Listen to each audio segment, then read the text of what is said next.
prions, nous prions au nom de Jésus et en ajoutant Christ, pour dire nous qualifions selon ce que le Père a déclaré pour lui, qu'il est loin de Dieu, celui qui est établi. Alors Pierre dit, tu es le Christ, celui que le Père a choisi, celui que le Père s'est choisi, celui qui a reçu le mandat divin, celui qui a reçu l'onction, l'incontournable, c'est toi, le Fils du Dieu vivant. À partir de ce moment, Christ est satisfait. Pierre a une connaissance de qui est Christ. Écoutez très bien. Jésus va dire à Pierre, toi, tu es heureux, Pierre, fils de Jonas. Tu es heureux. Lorsqu'on a une véritable connaissance de Jésus, je vous rassure, mes bien-aimés, particulièrement de Jésus-Christ, on est heureux lorsqu'on le sert. On est une personne heureuse. Vous savez pourquoi? Parce que le bonheur spirituel, le bonheur social ne dépendra pas des biens de ce monde. Je peux être pauvre, financièrement parlant, mais avoir la paix de l'esprit dans mon cœur. J'ai vu des gens rouler dans de grosses voitures, de grosses Prado, rouler avec des VX, mais le soir à la maison, n'arrivent pas à manger chez eux. Il faut rentrer à une certaine heure qui a été fixée par quelqu'un. Il faut porter sur soi des bagues et des chaînes. Si on a oublié, c'est tout un problème. J'ai vu quelqu'un chercher une femme enceinte en plein carrefour. Je voudrais, s'il vous plaît, est-ce que vous avez vu une jeune femme enceinte passer par ici? Pourquoi? Parce que si je ne respecte pas la condition avant midi, là c'est fini pour moi. Mais mes bien-aimés, j'ai aussi vu des familles. Je me souviens de cette maman, ayant connu qui était son Seigneur et son Sauveur personnel, Jésus-Christ de Nazareth, avec le pain à la maison, un pain qui avait déjà fait 2 jours, et de l'eau sucrée, et célébrer Dieu en mangeant ce pain. Amen. Nous te louons, tu es Dieu, qui d'autre pouvons nous louer si ce n'est pas toi, mais en mangeant ce pain sec avec de l'eau. Et il y a la joie dans le cœur. Bien-aimé, le véritable repos se trouve en Jésus. Amen. Et quand on a connu qui est Christ, on est heureux. Vous savez pourquoi?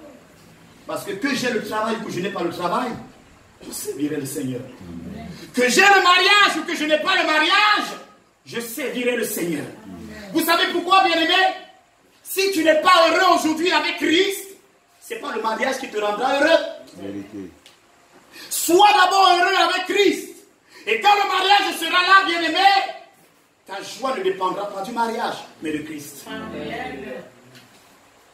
Il y a des gens qui disent, quand j'aurai le travail, je vais servir le Seigneur. C'est là que le Seigneur saura qui je suis et comment je peux le servir. Mais vous savez une chose qui m'étonne, c'est que la majorité de ces personnes, quand ils ont eu le travail, ils n'ont plus le temps de servir le Seigneur. Ils commencent à dire, je suis trop occupé, ce travail me prend trop la tête, je n'ai plus le temps d'aller à l'église, je n'ai plus le temps de servir le Seigneur. Sois heureux en connaissant qui est ton Seigneur. Amen. Alléluia. Amen. Il est celui qui est venu ôter le péché du monde et donner la vie éternelle. Amen. Le but fondamental pour Christ d'être venu, c'est de te réconcilier avec le Père. Amen. Et si tu es réconcilié avec le Père, qu'il t'arrive de mourir ou qu'il t'arrive de vivre, tu sais que quel qu'en soit le temps, si Jésus doit revenir, tu seras enlevé dans sa céleste cité. Dis à quelqu'un que Dieu te bénisse. Alléluia. Amen. Tu es heureux. Simon, fils de Jonas, tu es heureux. Cette révélation que tu as reçue, tu es heureux pour cela. Amen. Mais Jésus va lui dire une chose. Simon Pierre, ce n'est ni le sang, ce n'est ni la chair qui t'ont révélé une telle chose. Mais cette révélation, pour avoir cette connaissance, le Père te l'a donné. Alléluia. Demandez au Père. Père, qui es-tu? Et qui est le Seigneur Jésus? Je veux le servir comme il se doit et comme il faut. Mais aussi longtemps que j'aurai la révélation des hommes, je servirai des hommes pensant servir le Seigneur. Mais quand j'ai la révélation de qui est Christ, je servirai Jésus-Christ de Nazareth. Alléluia. Et à ce moment, mon service ne dépend pas de l'homme. Que l'homme soit présent, que l'homme soit absent, Jésus est permanemment absent, à présent. Amen. Alléluia. Amen. Alors, Jésus va lui dire une chose. La Bible dit dans le verset 17, il est dit, Jésus reprenant la parole lui dit, tu es heureux, Simon, fils de Jonas, car ce ne sont pas la chair et le sang qui t'ont révélé cela, mais c'est mon Père qui est dans les cieux. Verset 18, il est dit, et moi, je te dis que tu es Pierre, et que sur cette pierre, je bâtirai mon église. Nous commençons là. C'est la première fois dans l'histoire du monde que le mot église apparaît. Nous sommes en Matthieu 16. Vous allez regarder dans l'Ancien Testament, vous ne verrez jamais église. Mais à partir du Nouveau Testament, de la Nouvelle Alliance, c'est Jésus qui prononce pour la première fois qu'il est avec ses disciples ici le mot église. Tu es Pierre, et sur cette pierre, je bâtirai mon église. Deux choses pour comprendre. La première des choses que le Seigneur m'a révélée à partir de cette histoire, c'est qu'aucun homme ne peut bâtir une église. Amen. Jésus dit à Pierre, je. A-t-il dit nous? A-t-il dit vous? Il dit quoi? Je bâtirai.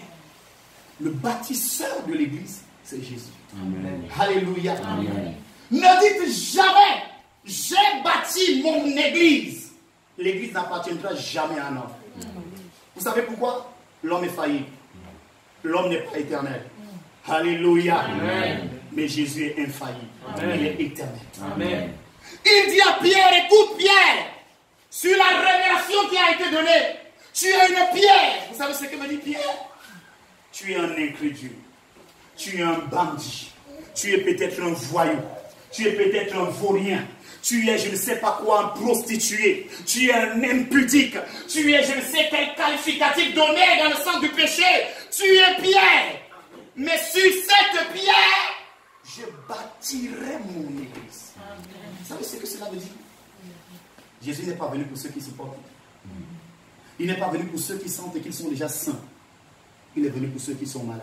Amen. Il est venu pour des voleurs. Amen. Il est venu pour des bandits. Amen. Il est venu pour des prostituées. Amen. Il est venu pour des femmes sans espoir. Amen. Il est venu pour ceux qui ne savent plus où aller. Amen. Jésus est venu pour nous. C'est pour ces raisons que quelque part aussi, cette assemblée peut constituer un hôpital. Parce que chacun vient avec son problème pour soumettre au grand médecin. Afin que le grand médecin puisse traiter son cas. Amen. Et en sortant de là, nous disons, le Seigneur, mon médecin, mon docteur, il m'a prescrit quelque chose ce soir. Je vais aller prendre ce médicament. Ma vie va changer. Bien-aimé, tu es pierre. Et sur cette pierre, je bâtirai mon église. Écoutez, Pierre n'était pas encore qualifié pour être une église du Seigneur. Vous savez ce que Pierre a eu à faire par après? Ça, c'est le début. L'heure arrive où Christ va être saisi pour être crucifié. Alors il dit à ses disciples étant réunis, mes bien-aimés, où vous me voyez, j'ai mal. Vous savez, le berger sera frappé et les brebis vont se disperser. Pierre dit une chose, il dit, Seigneur, les autres peuvent t'abandonner, les autres peuvent partir, mais moi, je suis prêt à mourir pour toi. Je donnerai ma vie pour toi. Ça, c'est encore ce Pierre. Cet homme qui pense pouvoir servir le Seigneur par sa propre force, par ses propres capacités, par sa propre intelligence. Je te le dis, je donnerai ma vie pour toi. Mais Jésus lui dit une chose, Pierre, fais attention, ce sont des illusions. Faisons attention aux illusions. Alléluia. Amen. On ne peut servir le Seigneur que par la force qu'il nous donne. Amen. Alors, le Seigneur va lui dire, Pierre, je te le dis en vérité. Avant que le coq n'ait chanté, tu m'auras donné combien de fois? 3 fois. Voilà le Pierre qui a dit à Jésus, les autres peuvent t'abandonner, mais moi, garde, calme-toi. Je suis avec toi. Je donnerai ma vie pour toi. Je mourrai à tes côtés. Alors on a arrêté Jésus. Et voilà Pierre, qui se dit quand même, non, ce que j'ai dit, il faut que je le suive. Je suis prêt à mourir avec lui. Et il va arriver là, il va trouver une vieille maman. Ce n'est qu'une maman. Elle n'est pas armée. Même physiquement, elle ne pouvait rien lui faire. Mais elle dit quand même à Pierre, toi, tu ressembles à l'un d'eux. apparemment tu es un disciple de ce Christ. Pierre dit quoi? Moi je vais mourir pour lui. Il dit quoi? Je te le jure. Je ne l'ai jamais connu. Ne me parle pas trop. Je ne l'ai jamais connu. Ok. Si tu me dis tant mieux. Pierre va continuer. Une autre femme, pas un soldat, dit, hey toi, tu ressembles à l'un d'eux. Je te le jure, je ne l'ai jamais connu. Combien ont déjà régné le Seigneur de la sorte? Nous pouvons régner le Seigneur de plusieurs manières. Ce n'est pas seulement verbalement, même par nos actions. Devant une facture, changez le prix. C'est 20 000. Non, mettez 50 000. Mais quelque part, l'Esprit de Dieu te dit, c'est pas bon, mais tu dis, on va faire comment? C'est une façon de régner le Seigneur. Troisième fois, là, ce sont des soldats. Hé, tiens-toi, tu ressembles à l'un d'eux. Tu as le langage des gens qui marchaient avec lui. Pierre a dit quoi? Je vous le jure, si j'ai connu cet homme, que la malédiction de Dieu s'abattu.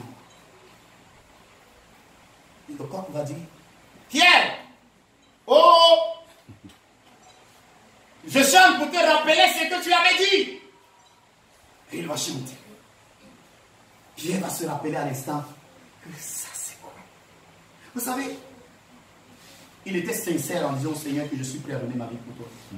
Mais vous savez une chose, c'est que le Seigneur lui a montré que ce n'est pas ta propre force. Ce n'est pas par ta force. Alléluia. Amen. Il te faut un soutien. Le soutien du Seigneur lui-même. Il a dit, je bâtirai. Nous ne bâtirons pas. Je bâtirai mon église. Pas notre église. Jésus est le seul véritable gestionnaire de son église. Amen. Alléluia. Nous les hommes, nous ne sommes que des instruments. Nous sommes comme un micro. Si on prend un micro, on l'allume, je chante. Ah, il donne un bon son. Je finis de chanter, je l'éteins. Je peux le mettre à côté pour prendre un autre micro. C'est comme ça que nous sommes dans la main du Seigneur. Mais la scène, elle lui appartient. Alléluia. Amen. Pierre va pleurer amèrement. Et vous savez une chose, c'était pas tout. Vous connaissez quand même qui est Pierre. Le Seigneur est décédé, mais il avait dit à ses disciples, écoutez, quelque chose va se produire. Au troisième jour, je ressusciterai. Mais attendez, Jésus est donc mort. Pierre devrait attendre. Tu es Pierre, et sur cette pierre, je bâtirai mon église. Mais Pierre, qu'est-ce qu'il a fait? Oh les gars, c'est terminé. Il n'y a plus d'espoir, il est mort. Moi, je retourne où? À la pêche. Suivez-moi, les gars. Jésus avait dit, tu es Pierre. Tu es un incrédule. Tu ne crois pas encore. Tu es un prostitué peut-être. Tu es un voyou peut-être. Mais sur cet homme que je vais bâtir mon église. Amen. Alléluia. Amen. Nous ne sommes pas nés saints. Christ nous rend saints. Amen. Alléluia. Amen. Je bâtirai mon église. Notez bien ceci. Ne dites jamais, et je n'ai jamais vu nulle part d'ailleurs, je n'ai vu nulle part dans la Bible, un homme s'approprier l'église. L'église n'appartient pas à l'homme, elle appartient au Seigneur Jésus. Amen. Alléluia. Amen. Christ bâtit son église. Écoutez très bien, les dénominations. Oui, l'église du Seigneur qu'il a disposée à ma charge pour suivre son peuple s'appelle certainement Montagne de Sion. Mais voyez-vous, Dieu ne viendra pas sauver Montagne de Sion. Dieu viendra sauver son église. Ça dit que moi, toi, lui, ayant reçu Christ. Qu'est-ce que c'est que l'église alors? L'église, c'est Christ en moi, ou en toi, ou dans la vie d'un homme, transformant sa vie à sa propre image. Amen. Christ dans la vie de Pierre, pour rendre Pierre conforme à lui. Et regardez ce qui s'est passé par après. Pierre a régné le Seigneur, n'est-ce pas? Mais quelques temps plus tard, après qu'ils aient reçu le Saint-Esprit, Pierre se tenait devant les synagogues pour évangéliser, prêchant qui était Christ, proclamant l'évangile du Seigneur. Les chefs des synagogues, les chefs du Sanhédrin vont l'arrêter. Et on va faire quoi? On va lui donner combien? 40 mois. Et vous savez quel genre de chicotte c'est? Ce ne sont pas nos fouets qu'on utilise aujourd'hui. Ces fouets étaient faits de façon particulière, avec des lames au bout du fouet. Et quand on te fouettait avec, ça enlevait une partie de la chair. on va fouetter Pierre. Mais Pierre, ayant déjà reçu l'Esprit de Dieu pour le rendre conforme à Christ, il va sortir de là après avoir été flagellé et il va dire une chose. Seigneur, je te loue et je te rends grâce de ce que j'ai été trouvé digne d'une telle correction, d'un tel fouet. Je te loue. Qui va rendre grâce à Dieu dans les moments difficiles? Il aurait pu dire, Seigneur, c'est toi que je suis en train de vanter. Ce sont tes mérites que je suis en train de vanter. Je prêche l'évangile, c'est pour toi. Mais pourquoi quand je prêche l'évangile, tu permets encore qu'on me fouette? Tu permets encore que je sois humilié de la sorte? Regarde mon dos. Non, Seigneur, agis maintenant. Mais quand on connaît qui est véritablement le Seigneur, même dans ces moments difficiles, on sait louer le Seigneur. Amen. Il dit, je te loue de ce que j'ai été trouvé digne. Alléluia. Amen. Oui, Seigneur, dans des moments difficiles parfois. Seigneur, je te loue pour ces moments difficiles, car certainement tu voudrais m'apprendre quelque chose. Et vous savez ce qui s'est passé? On a libéré Pierre et ses collègues de service. Pierre, le lendemain, après l'interdiction, le décret qui avait été donné, qu'on ne veut plus vous voir pécher ce Christ, le lendemain, il est venu pécher qui? Le même Christ. Vous savez pourquoi? À ce moment-là, il était prêt à mettre sa parole en application. Les autres peuvent t'abandonner, mais moi jamais. Pourquoi? Parce que le Saint-Esprit, qui est un élément nécessaire de la marche chrétienne, était déjà en lui. Amen. Vous savez cela? Tu veux servir le Seigneur, tu avances sans le Saint-Esprit. Où iras-tu? Tu ne pourras servir le Seigneur que jusqu'au bout de ton nez. L'église du Seigneur. 1. Connaître qui est Christ. 2. Savoir que je suis une église du Seigneur.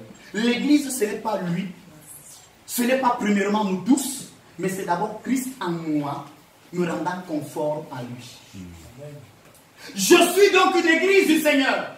Et bien aimé, à partir de ce moment, on peut fermer cette salle et dire, nous ne voulons plus jamais entendre parler de l'église en ce lieu. Mais l'église continuera. Puisque je suis une église. Alléluia. Amen. Que je sois en prison, je suis quoi? Une église. Que je sois dans la fosse, je suis quoi? Une église.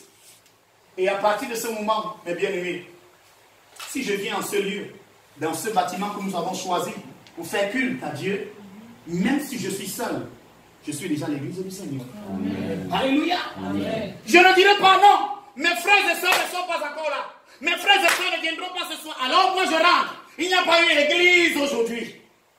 Tu es l'église du Seigneur. Amen. Alléluia. Amen. Christ en toi, bâtissant ta vie pour que tu sois conforme à lui. Amen. Il a dit, soyez mes imitateurs, comme je suis moi-même l'imitateur de mon Père. Soyez mes imitateurs. Étant Christ est en vous, transformant votre vie, bâtissant en vous, vous rendant semblable à lui. Vous devez des imitateurs. Vous devenez quoi? Des imitateurs du Père. C'est pour cette raison que la Bible dit quelque part, le monde attend avec un ardent désir. Quoi? La manifestation de quoi? De Fils de Dieu. Mais, bien aimé, cette non-compréhension de l'Église a entraîné quoi? Des gens qui viennent le soir, qui viennent le matin avec des Bibles à la main, dans un bâtiment, qui célèbrent, et après avoir célébré, au quartier, on apprend des choses dont on se demande est-ce que vraiment il est chrétien? Parce qu'il ne sait pas qu'il est une église du Seigneur. Et il ne sait pas que le monde attend avec un ardent désir sa manifestation. Bien aimé, beaucoup pensent, oui, dans cette manifestation, il y a la puissance de Dieu, la délivrance, les miracles. Mais vous savez quelle est la première manifestation qu'il attend? C'est cette vie de Christ en nous. Alléluia. Amen. Cette lumière que vous êtes. On veut voir dans vos actions la transparence. On veut voir dans votre manière de vivre une honnêteté. On veut voir quelqu'un de sanctifié. Quelqu'un qui recherche la sanctification. Quelqu'un qui se sanctifie. La Bible dit quoi? Sans la sanctification, nul ne verra. Rechercher la paix avec tous et la sanctification sans laquelle personne, nul ne verra le Seigneur. Tu veux voir le Seigneur? Il a dit que Jésus, nous sommes l'église du Seigneur, qu'il viendra enlever. Mais Jésus viendra enlever quelle déjà l'église? Une église sans tache. Et sans tache c'est quoi? Et sans ride. N'est-ce pas? tu es l'église du Seigneur. Dis à quelqu'un, tu es l'église du Seigneur. Dis à quelqu'un, tu es une église du Seigneur. Alors révèle qui est le Seigneur à toi. Parce que le monde attend. Regardez combien nous chassons les gens aujourd'hui de l'église assemblée ou de la compréhension que nous avons de l'église. Quand quelqu'un arrive, je me souviens d'une sœur qui avait été invitée une fois dans une assemblée. Arrivée, pendant qu'on est en train d'adorer, elle va observer, elle va voir une sœur. Et la sœur avait le micro à la main. Et elle adorait les yeux fermés d'une façon waouh. Et elle dit, papa, elle fait partie de l'église. Oui, c'est une sœur très zélée, elle est vraiment. Si c'est le Jassi. Pardon, excusez-moi. C'est pas le genre d'église aussi que moi je cherche. Je m'en vais. Mais pourquoi? Parce qu'à l'église, c'est une sainte nitouche, mais dans le monde, vous savez ce qu'elle peut vivre. Sais-tu que tu es l'église du Seigneur? Tu es l'église du Seigneur. Maintenant, nous allons comprendre. Pour terminer, avant de terminer, je veux qu'on continue d'abord. Il est dit, verset 18, et moi je te dis que tu es Pierre, et que sur cette pierre, je bâtirai mon église, et que les portes du séjour des morts ne prévaudront point contre eux. Ça veut dire quoi? La mort n'aura plus de pouvoir sur moi. La mort a-t-elle le pouvoir sur Jésus? Non. Jésus va dire à Marthe et à Marie, je te le dis en vérité, celui qui croit en moi, même quand il sera mort, fera comment? Vivra. Et la mort n'a pas de pouvoir sur lui. Et je n'ai pas peur de la mort, mes bien-aimés. Mais vous savez une chose, ce qui peut faire peur à l'homme, en tant qu'homme, c'est la façon dont on peut mourir. Peut-être qu'on se dit non, je ne veux pas le genre de mort où je vais crier le douleur, aïe, aïe, aïe, pendant des mois étant couché sur un lit. Mais sinon, la mort en elle-même, elle ne me fait pas peur. Vu qu'elle est quoi? Elle est pour moi un ticket qui me donne accès à quoi? Au lieu qui m'attend. La cité céleste, la nouvelle Jérusalem. Je n'aurais pas peur de la mort. Il dit, et la porte du séjour des morts. Pourquoi la parole de pouvoir sur toi? Non. Parce que lorsqu'on a Christ, Jésus est quoi? Il a vaincu quoi? La mort. Il a les clés de la mort et du séjour des morts. Et si Christ vit en moi, alors, aussi longtemps qu'il n'aura pas ouvert pour la mort, je ne mourrai pas. Amen. Amen. Et il va dire, 19, je te donnerai les clés du royaume des cieux. Ce que tu liras sur la terre sera lié dans les cieux. Et ce que tu délieras sur la terre sera délié dans les cieux. Écoutez bien, ça c'est à l'église individuelle. Tu es cette église et tu as ce pouvoir. Écoutez très bien, tu as ce pouvoir, je vais vous dire pourquoi. Tu as ce pouvoir de lier toutes choses sur la terre et c'est lié dans les cieux. Tu as ce pouvoir de délier sur la terre et c'est délié dans les cieux. Mais tu es ignorant de ce pouvoir que tu as. Je vais te dire pourquoi. Allons-y en Matthieu 18.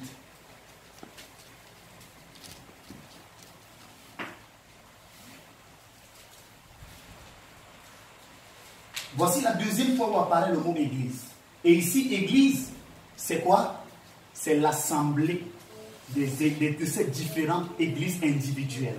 Écoutez très bien, on va dire à partir du verset 15. Jésus, en donnant une procédure de la résolution des conflits ici, va introduire le mot église pour la deuxième fois. Allons-y. Quelqu'un peut faire la lecture? Matthieu 18 du verset 15 au verset 20. Matthieu 18, 15 à 20. Oui. Si ton frère se rend coupable à ton égard, va le trouver seul à seul et montre-lui sa faute. S'il t'écoute, tu auras gagné ton frère. Mais s'il refuse de t'écouter, prends une ou deux personnes avec toi, afin que, comme le dit l'Écriture, toute affaire soit réglée sur le témoignage de 2 ou 3 personnes. Mais s'il refuse de les écouter, dis à l'Église. Dis-le à l'Église. Maintenant, qui est l'Église ici? C'est ce rassemblement de ces églises individuelles. Nous formons donc ici une assemblée de Dieu, appelée encore Église. Écoutez très bien. Comprenez d'abord premièrement que tu es une Église. Amen. Nous rassembler en petite église individuelle, nous sommes l'église appelée corps du Christ. Nous sommes un corps. Et nous verrons plus tard ce que c'est que le corps de Christ. Continue ta tâche. Et s'ils refusent de les écouter, dis-le à l'église. Dis-le à l'église. Et s'ils refusent d'écouter l'église, considère-le comme un incroyant. Considère-le comme un incroyant, comme un publicain, comme un païen. Continue. Je vous le déclare, c'est la vérité. Je vous le déclare, c'est la vérité. Tout ce que vous exclurez sur la terre sera exclu dans le ciel. Attendez, mais à Pierre, il a été dit quoi? Tout ce que tu, dans sa version, exclura, n'est-ce pas? Mais ici, il dit, tout ce que vous ici, c'est pour qui? Pour cette assemblée. Tout ce que vous lierez sur la terre sera lié dans le ciel. Mais attendez, ici, il a dit vous. Et là-bas, il a dit tu. Mais le même pouvoir. Mais pourquoi cela? Jésus a dit une chose, continue. Tout ce que vous accueillerez sur la terre sera accueilli dans le ciel. Tout ce que vous délierez sur la terre sera délié dans le ciel. Je vous déclare aussi que si deux d'entre vous sur la terre s'accordent pour demander quoi que ce soit dans la prière, s'accordent pour demander quoi que ce soit dans la prière, mon Père qui est dans les cieux, le leur donnera. Arrête un peu. Bien aimé, écoutez très bien ceci. Il a été dit à Pierre, tout ce que tu liras sur la terre sera lié, tout ce que tu délieras sera délié. Et Jésus va dire une chose, tout ce que vous délierez sur la terre sera délié, tout ce que vous lierez sur la terre sera lié. Maintenant il dit, car je vous le dis en vérité, si deux d'entre vous se mettent en accord sur la terre pour demander quoi que ce soit, la chose leur sera. Maintenant, il dit deux. Ça suppose que pour que tout ce que je lierai sur la terre soit lié dans le ciel, il faut que nous soyons. N'est-ce pas? Mais Jésus considère que le chrétien, le véritable enfant de Dieu, celui en qui il bâtit son église, il ne peut pas être seul. Vous savez pourquoi? Il est avec qui? Le Saint-Esprit. Amen. Amen. Le Saint-Esprit est une personne ou pas? N'attristez pas le. Il a des sentiments. N'est-ce pas? Le Saint-Esprit en moi. Nous sommes. Ça veut dire quoi? Si le Saint-Esprit et moi sommes en accord pour demander quelque chose au Père, la chose nous est. C'est pour cette raison que, bien aimé, si tu viens seul dans ce temple, dans ce bâtiment, tu es seul. Ne pense pas que tu es seul. Tu es avec le Saint-Esprit. Si tu es déjà avec le Saint-Esprit. Et à partir de ce moment, vous êtes déjà. Le Seigneur est là. Prie. La chose sera exaucée. Demande avec foi, tu auras la chose. Amen. Alléluia. Ne dis pas que dans la Bible dit que là ou deux ou trois, j'attends d'abord que le deuxième. Je suis déjà avec le Saint-Esprit. Ils sont déjà deux. Et ce genre de personnes, quand vous les voyez, vous allez voir quelqu'un physiquement seul, mais il sait qu'il a le Saint-Esprit. Il est là. Seigneur, je déclare au nom de Jésus. Il loue, il célèbre. Parce que quelque part, il a été dit quoi? Il est avantageux pour vous que je m'en aille. Si je ne m'en vais pas, le consolateur ne viendra pas. Laissez-moi aller. Je prierai le Père quand je serai arrivé, il vous enverra l'Esprit consolateur. Cette puissance de Dieu survenant sur vous. Et là, qu'est-ce qu'il fera? Il vous conduira dans toute la vérité. Amen. Je suis avec quelqu'un qui est un conducteur. Alléluia. Amen. Je peux être en train de méditer. Ce jour, je suis là assis. Les autres ne sont pas là. Mais le Saint-Esprit et moi, nous sommes déjà là. Et pendant que je fais ma lecture, il me dit, tiens, est-ce que tu avais compris cette portion des Écritures? Non, je n'avais vraiment pas. Alors il te donne une révélation. Waouh! Ton entendement s'ouvre.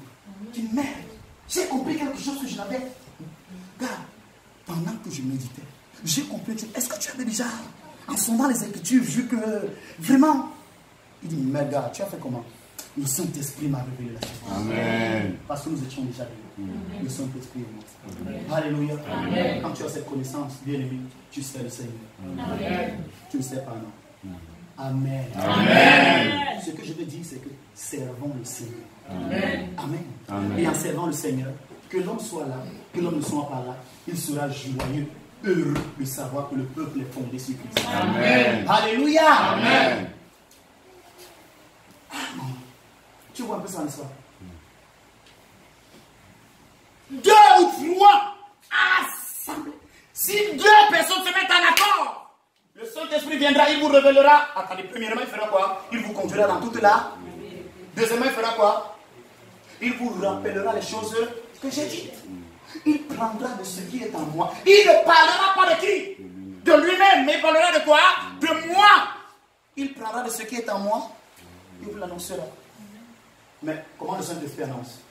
Pierre, c'est Paul, Silas. Ils sont là avec les autres disciples, avec les autres, ces hommes de Dieu. Le Saint-Esprit parle, il dit, mettez-moi à part Paul et qui? Pour l'œuvre à laquelle je les ai appelés. Il parle. Je veux te fortifier. Amen. Je veux que tu comprennes que si tu viens seul dans ce bâtiment, sache que l'église du Seigneur est déjà là. Amen. Et sache que tu n'es pas seul, tu es avec le Saint-Esprit. Alléluia. Et si vous êtes déjà deux en accord, même pour louer, vous ne savez pas que le Saint-Esprit loue et célèbre le Seigneur. Amen. Vous ne savez pas ça? Continue ta table. Voilà maintenant la véritable définition de l'autre mot église assemblée de Dieu. Il va dire quoi? Oui. Car là où deux ou trois s'assemblent en mon nom, je suis au milieu d'eux. Alléluia. Amen. Car là où deux ou trois s'assemblent en mon nom, je suis au milieu. Je suis au milieu. Je suis au milieu. Bien-aimés, ne confondez jamais. Une grande église du Seigneur n'est pas définie par la multitude de personnes que vous voyez. Elle est définie par la présence du Seigneur. Amen. Et si le Seigneur est où il y a deux ou trois personnes, cette église est déjà grande. Amen. Parce que celui qui fait la grandeur de cette église est là. C'est Jésus. Amen. Amen. Amen. Voilà pourquoi si nous sommes trois assemblés en un lieu, nous sommes une grande église. Pourquoi avons-nous besoin d'envier les autres? Le Seigneur est avec nous. Il fait les mêmes choses. Il travaille. Mais c'est aussi avantageux d'avoir un grand peuple. Sur le plan humain, sur le plan physique, ça a des avantages. N'est-ce pas? Si on a des contributions pour un frère qui est malade, si chacun donne 500 francs, si nous sommes 1000, ça va quand même sortir quelque chose. Si nous sommes 3, peut-être, mais ne jugez pas cela spirituellement. Spirituellement, s'il y a 2 ou 3 assemblés au nom du Seigneur Jésus-Christ, il est. Et c'est une grande. Vous êtes une grande église. Amen. Alléluia. Amen. Vous êtes 2 ou 3, célébrez Dieu. Amen. Dites au Seigneur, merci Seigneur pour cette grande église que nous sommes. Pour ce grand rassemblement. Parce que si tu es là au milieu de nous, on a encore besoin de quoi? Tu es déjà là. C'est comme si on disait, bon, on a une grande cérémonie, une grande fête, et on attend le président de la République. N'est-ce pas? Mais si Popo est déjà là, on attend encore qui? La cérémonie est déjà grande. Que Dieu te bénisse. Amen. Que Dieu te fortifie. Amen. Tu es l'église du Seigneur. Amen. Ne regarde plus à la quantité. On n'était pas nombreux aujourd'hui. Il y a des gens, la louange n'était pas très bonne aujourd'hui. La façon dont il a loué, où il a conduit, où elle a conduit la louange, moi ça ne m'a pas trop plu. Si tu parles comme ça, si tu as ce langage, tu n'es pas une église du Seigneur. Parce que chaque église, quand tu viens rencontrer qui?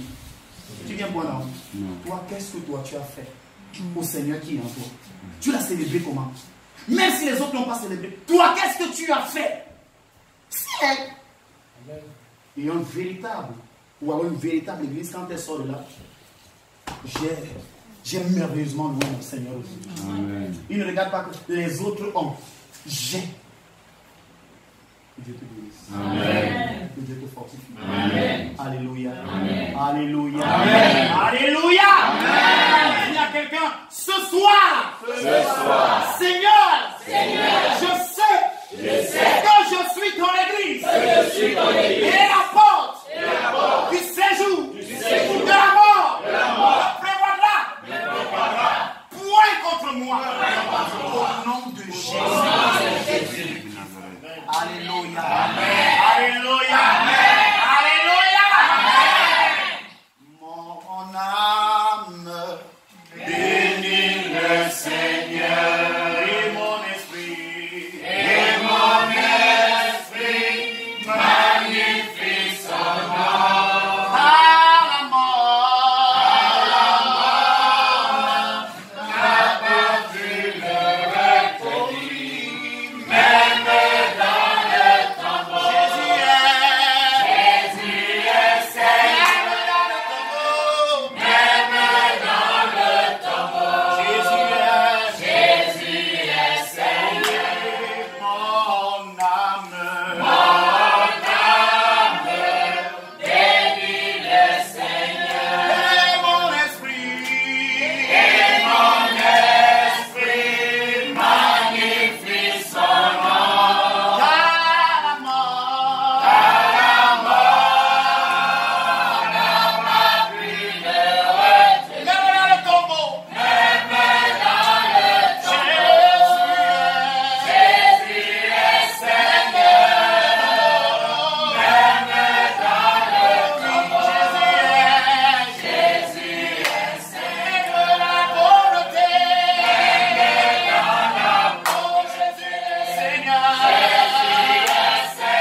5 minutes. Que tonton Emmanuel puisse nous conduire dans 5 sujets de prière. Alléluia. Amen. Nous allons prier et moi je vais clôturer là. Amen. Amen. Gloire à Dieu. 5 minutes de prière. Tu nous conduis. Peuple de Dieu, soyez encore une fois de plus salués dans le nom de Jésus. Amen. Nous voulons bénir le Seigneur pour la grâce qu'il nous donne d'être ensemble. Chacun de nous va élever sa voix pour la parole qui a été donnée ce soir. La Bible déclare dans Jacques que ne vous bornez pas seulement à l'écouter, mais mettez en pratique. Amen. Amen. Tu es l'église du Seigneur et tu dois prier, Seigneur, ouvre mes yeux à voir comme toi tu veux que je puisse voir. Élève la voix et prie pour toi-même. Demande à Dieu de permettre que le Seigneur puisse se révéler de façon personnelle à toi au nom de Jésus-Christ. Seigneur, révèle-toi de façon personnelle à moi. Révèle-toi de façon particulière. Révèle-toi à moi, Seigneur. Révèle-toi à moi. Révèle-toi à moi de façon particulière. Oh Seigneur, révèle-toi à moi de façon particulière. Révèle-toi à moi de façon particulière. Au nom de Jésus-Christ. Révèle-toi à ce révèle-toi au nom de Jésus-Christ. Alléluia, Amen. Alléluia.